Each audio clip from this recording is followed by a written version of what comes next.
Hello there, I'm Fancy, and today I would like to show you a new plugin that I found on Unreal Engine Marketplace. It will basically enable you to show second viewport or another camera viewport in your game. It's called just second in-game viewport window, and it's for free on Unreal Engine Marketplace, so you can download it and install to Engine. I put it in my Unreal Engine 4.25, so let's quickly enable it and edit plugins. And in installed right here, I should have second in-game viewport. Let's restart it. Alright, now when it is enabled, let's quickly close it and see it should be somewhere in Windows. And I don't have it here yet, and you probably don't have either. You have to click on this little arrow to find the assets here. And if you don't see these folders, you probably have to you don't have to right click, you have to click on this eye and enable show engine content and show plugin content. And right there you can find your second window content right here.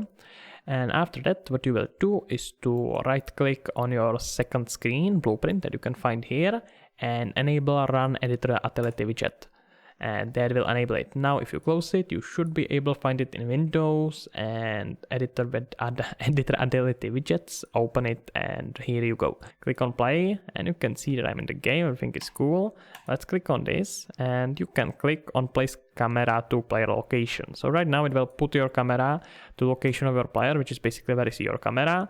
And you can see that on one viewport you can still see the game as you would as a player, but on the other one you can see it from the perspective of that camera, which is quite useful, especially for debugging if you want to make sure that some AI is following you or whatever, some VFX, how it looks like from the other side.